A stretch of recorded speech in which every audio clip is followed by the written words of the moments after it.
America में हुए एक अध्ययन में यह पता चला कि सरकार के खिलाफ लगाए जाने वाले ज्यादातर आरोप एक फेक नैरेटिव का हिस्सा होते हैं, और अगर इनमें सरकार के साथ किसी उद्योगपति को जोड़ दिया जाए तो लोग इस पर आसानी से यकीन कर लेते हैं। यानी सरकार और उद्योगपतियों का ये जो कॉम्बो है, कॉम्बिनेशन है, ये नैरेटिव गढ़ने के लिए सबसे उत्तम कॉम्बिनेशन माना जाता है। और ये जो फॉर्मूला है ये पूरी दुनिया में सुपरहिट फॉर्मूला है, भारत में ही नहीं।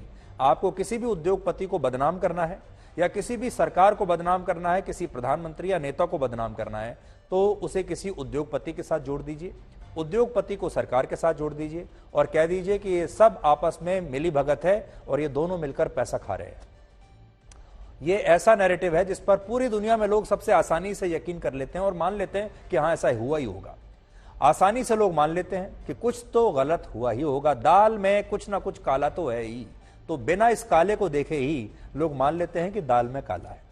यह बात सही है कि पिछले कुछ वर्षों में अडानी ग्रुप की संपत्ति में जबरदस्त विस्तार हुआ है और वर्ष 2007 में गौतम अडानी की कुल नेटवर्थ 52,300 करोड़ थी, जो 2022 में बढ़कर 12 लाख करोड़ रुपए हो गई।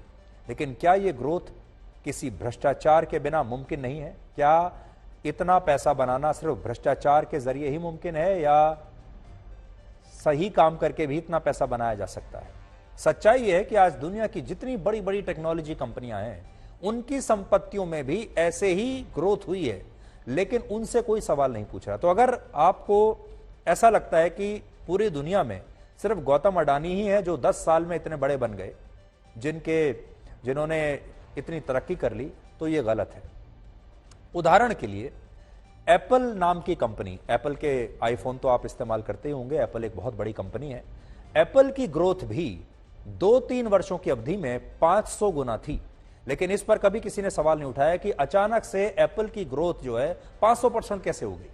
और ऐसा इसलिए क्योंकि एप्पल की यह ग्रोथ उसके दूरदर्शी फैसलों का नतीजा थी, उसके प्रोडक्ट का नतीजा थी, उसके इनोवेशन का नतीजा थी। और अडानी के मामले में भी ऐसा ही हुआ। एप्पल कंपनी की नेटवर्थ वर्ष 2007 में 28,620 करोड़ थी, लेकिन 2022 में ये 8,16,000 करोड़ रुपए हो गई। यानी जैसे गौतम अडानी की नेटवर्थ में जबरदस्त वृद्धि हुई, ठीक वैसे ही वृद्धि एप्पल कंपनी की नेटवर्थ में भी हुई। लेकिन एप्पल पर कभी कोई सवाल नहीं उठे कि उसकी ये नेटवर्थ इतनी जल्दी इतने गुना बढ़ कैसे गई। समझने वाली बात यह है कि गौतम अडानी की कंपनियों की ग्रोथ इसलिए इतनी हुई क्योंकि उन्होंने कई दूरदर्शी फैसले भी लिए। जैसे उन्होंने मोरक्को में ग्रीन एनर्जी प्रोजेक्ट में निवेश किया, जिससे यूरोप में अडानी ग्रुप के विस्तार को मदद मिलेगी। इसके अलावा जब दुनिया बंदरगाहों को एक खंडर मानने लगी थी, बंदरगाहों में निवेश नहीं कर रही थी, ऐसे समय में गौतम अडानी ने पोर्ट्स के बिजनेस में निवेश शुरू कर दिया और पूरी दुनिया में इस पर अपना निवेश बढ़ाया। पूरी दुनिया के जो पोर्ट्स थे उस पर उन्होंने निवेश किया, जिससे उनकी संपत्ति बढ़ती चली गई। और आज अडानी पोर्ट्स नाम की कंपनी भारत की सबसे बड़ी पोर्ट कंपनी है।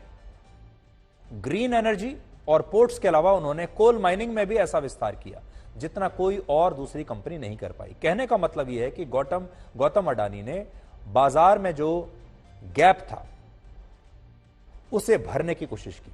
जो गैप होता है उसे अगर कोई बिजनेसमैन, कोई उद्योगपति समझ लेता है कि यहां पर आवश्यकता है निवेश करने की और भविष्य में किस चीज की जरूरत होगी। गौतम अडानी अगर यह समझ गए कि भविष्य में उन्हें एनर्जी में निवेश करना है, ग्रीन एनर्जी में निवेश करना है, और इसके कारण उनका जो व्यापार है वो बढ़ता चला गया और उनका हर बिजनेस ऐसे ही सफल होता चला गया क्योंकि उन्होंने सही जगह पर निवेश किया।